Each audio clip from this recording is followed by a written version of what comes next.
Olá, em 1992, mais de 180 países estiveram no Rio de Janeiro para um encontro histórico sobre meio ambiente e desenvolvimento. 20 anos depois da Eco 92, o Brasil voltará a ser sede de uma Conferência das Nações Unidas sobre o tema. O que já mudou e o que já deveria ter mudado, tanto no Brasil quanto no mundo, nessas últimas 2 décadas.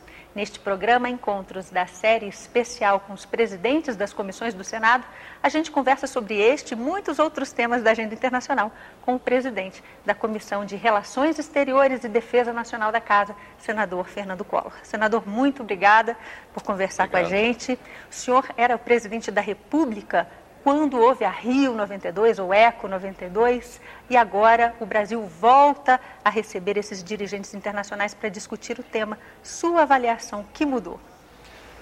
Inicialmente é importante que se diga que no campo do conhecimento da necessidade de se preservar o meio ambiente, conciliando-o com o desenvolvimento humano, os grandes avanços que nós obtivemos foram alcançados exatamente antes da realização da Rio 92. Eu acho que os países queriam se apresentar bem na conferência e queriam, então, chegar com o dever de casa pronto. Naquele momento, qual foi o papel histórico que teve esse encontro para o país, para a política externa brasileira? Foi muito importante para o planeta, em termos de que estávamos todos trabalhando, focados em salvar a vida e o próprio planeta, e também do ponto de vista da projeção internacional do Brasil no campo das relações exteriores.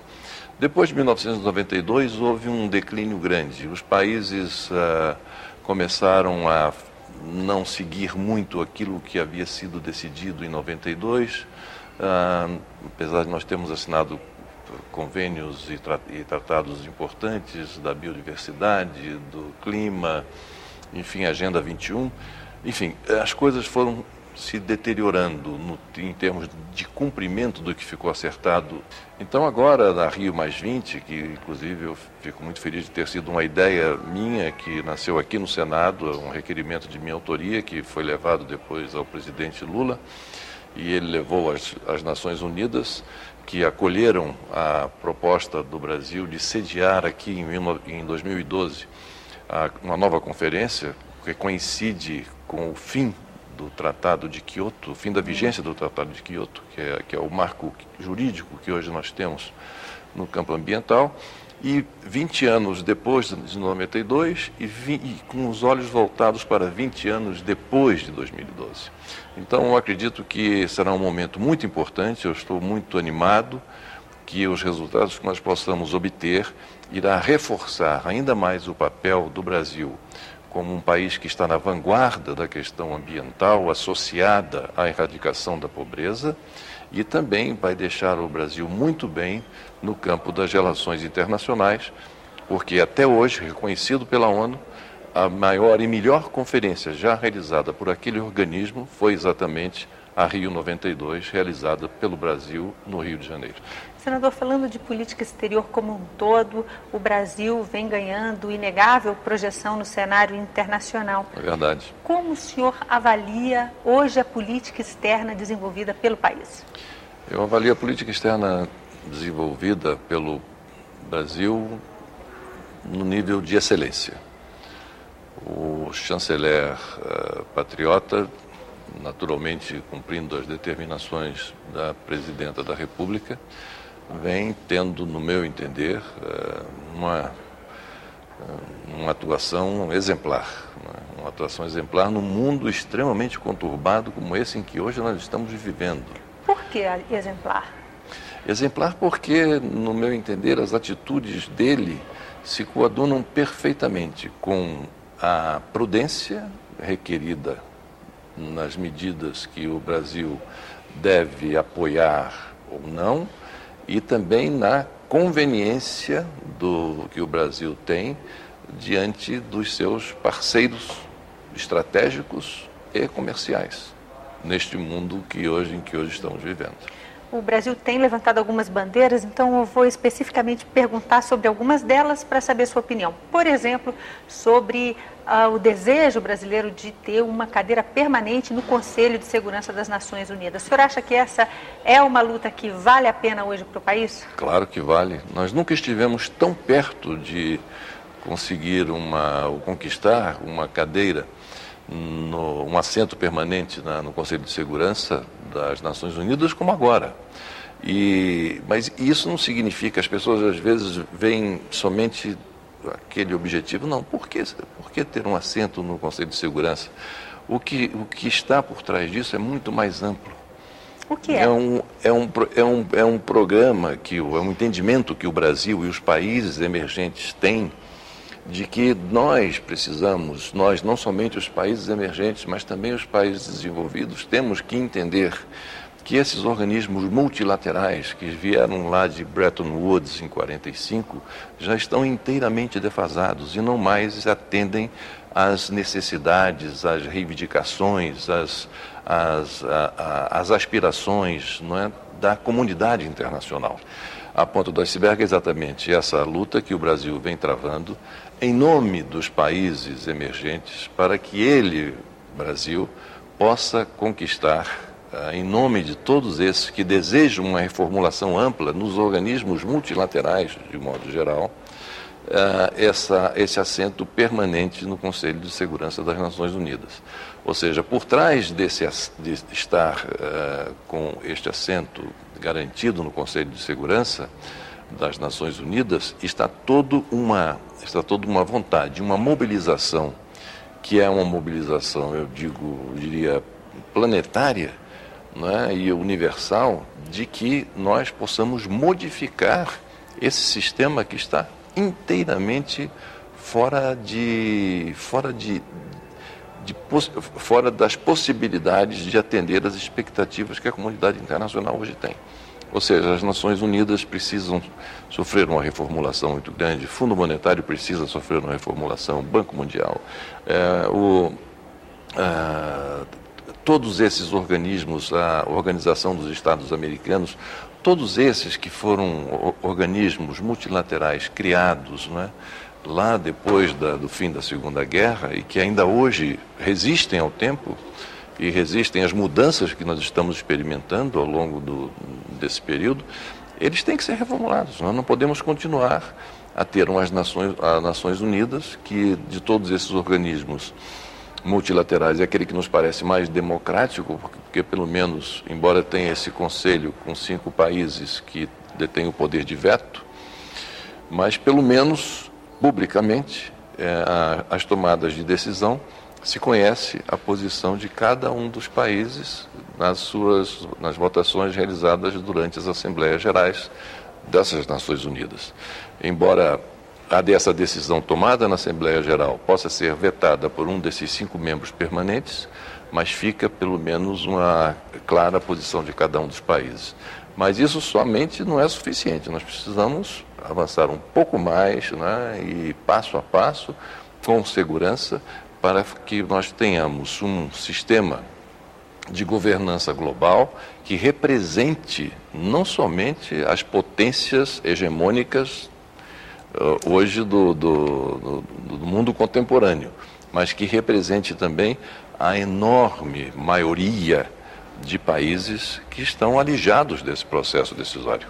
Senador, os mais críticos chegam a apontar como exageros por parte da política externa brasileira a abertura de tantas embaixadas na África, por exemplo, e a manutenção de mais de 2.000 homens no Haiti. O Brasil vem abrindo essas embaixadas em África e eu julgo da maior importância porque, além de nós termos compromissos históricos com o continente africano, é um mercado de que o Brasil precisará. Para que você tenha uma ideia, a China, que fica lá do outro lado do mundo, a China, o continente africano tem 54 países. Desses 54 países, 48 deles têm obras realizadas com recursos e com pessoas chinesas. 48 países africanos. A China já está por lá. Dos 54, está em 48. E a China não está lutando por um assento, ela tem um assento no Conselho e tem poder de veto.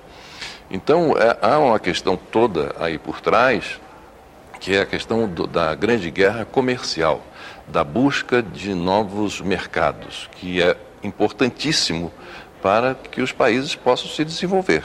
E é isso que nós estamos também tratando, além dos compromissos históricos que, independentemente da questão comercial, nós temos com a África. O senhor é a favor da manutenção das tropas brasileiras no Haiti? São um exagero? As tropas brasileiras desempenharam um papel importantíssimo no Haiti.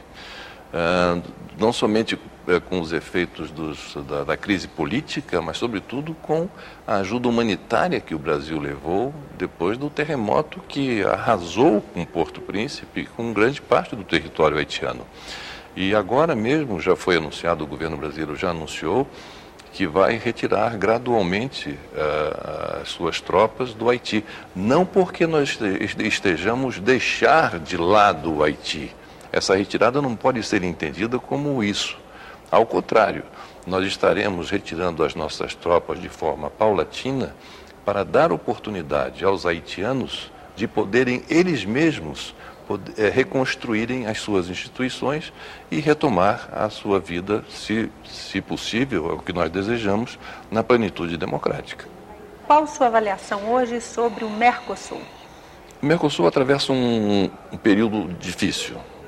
As assimetrias continuam nos perturbando a todos, né, no sentido de conseguirmos, conseguimos recuperar o espírito pelo qual, ou com o qual o Mercosul foi criado em 1991, em abril de 91. Temos chance de recuperar esse espírito? Tem a chance. Temos eleições agora, temos que deixar passar as eleições na Argentina, que estão sendo realizadas por agora, não é? E logo depois retomaremos entendimentos e negociações, porque o mundo, para que essa parte do mundo onde nós estamos, esse nosso subcontinente, nós tenhamos um pouco de musculatura na guerra comercial que vai se travar e que vai marcar o século XXI, nós temos que estar com a nossa parceria formada. O bloco europeu está formado, né? O bloco americano, canadense, mexicano está formado, o bloco asiático está formado, o haitiano está formado, e isso vem sendo feito, e o Brasil tem por obrigação de tratar de expandir, inclusive, o número daqueles que participam do Mercosul. Tem várias iniciativas, essa última da criação da Unasul, do Tratado da Unasul, da adesão do Brasil ao Tratado da Unasul é muito importante. Enfim, nós estamos, a partir do Cone Sul, nos estendendo porque desejamos uma união, não é, dos países latino-americanos. E dentro dessa estratégia, a Unasul também é uma prioridade? Muito importante. É uma prioridade. Senador? Porque é a forma que nós temos de conciliar as nossas defesas e o nosso poder de dissuasão. Mesmo com aqueles países com quem nós não temos uma parceria comercial tão afinada, seria isso? Aí não é, porque a Unasul não é tanto baseada na questão do comércio, é mais na questão da defesa, né?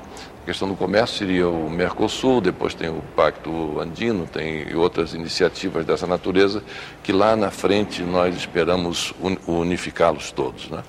Mas são iniciativas muito importantes e nós temos hoje um continente inteiramente democratizado, né? Todos os países, os presidentes eleitos pelo voto democrático, nós temos um continente também desnuclearizado, aqui não se busca fazer artefato atômico, né, até ao contrário, né, nós banimos a arma química, a arma bacteriológica e também banimos a possibilidade de se fazer uso da energia nuclear para fins militares, somente para fins pacíficos. Então, nós temos todas as condições possíveis para prosperar nesse campo. Senador, o ministro